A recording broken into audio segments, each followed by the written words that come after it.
Hello बच्चों।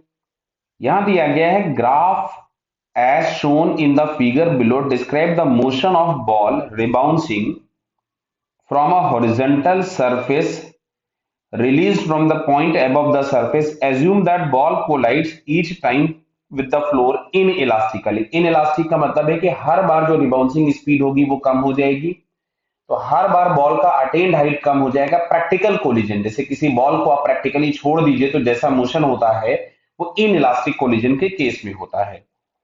The quantity represent on the Y axis is the ball take upward direction as positive. तो upward direction को positive दिया, अब इसमें velocity, acceleration and momentum पूछा गया है। तो ध्यान से देखिए, जैसे यहां से अगर हम लोग बात करें, ध्यान से देखना कि बॉल को अगर हम किसी इस हाइट से रिलीज करते हैं तो इनिशियल हाइट आपके पास पॉजिटिव है, इनिशियल पोजीशन उसकी पॉजिटिव है। जब वो ग्राउंड पे आएगी तो पोजीशन जीरो हो गई, टाइम बढ़ रहा है, टाइम बढ़ रहा है।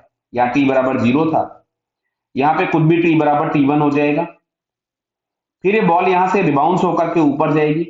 अच्छा, जैसे ही ऊपर जाएगी इसका डिस्प्लेसमेंट वापस से क्या होगा, बराबर समझ में आ रहा है। फिर से पॉजिटिव डिस्प्लेसमेंट की तरफ जाएगी, पॉजिटिव पोजीशन की तरफ, लेकिन किसी इस हाइट तक जा पाएगी और फिर यहां से लौटेगी।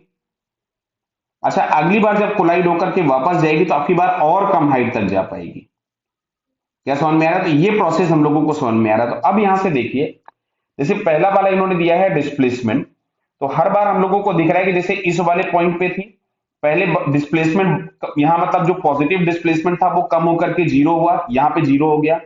फिर जीरो के बाद खुद प्लस हुआ, फिर जीरो हो गया, जीरो होने के बाद फिर कुछ प्लस हुआ, फिर जीरो हो जाएगा, फिर यहां तक जाएगा, फिर यहां। समझ में आ रही बात ये?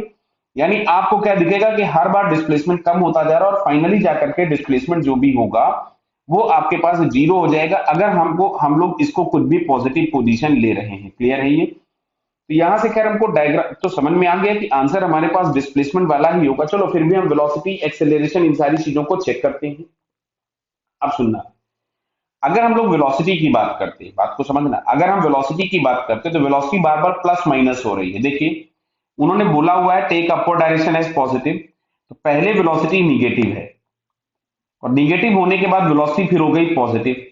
फिर जब यहां आया तो वेलोसिटी फिर हो गई निगेटिव, यहां फिर हो गई पॉजिटिव। यहां पे हम लोगों को वर्टिकल वाली क्वांटिटी कभी भी निगेटिव होती दिख नहीं रही है, तो वेलोसिटी हो नहीं सकता, और वेलोसिटी हो नहीं सकता तो मोमेंटम भी नहीं हो सकता। अब बात आती है एक्सेलरेशन की।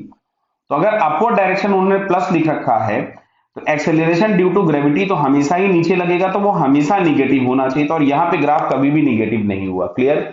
तो क्या समझ में आ रहा है बेटा किसका आंसर कौन सा होगा? फर्स्ट। तो first answer is correct. Okay बेटा, ऑल द बेस्ट।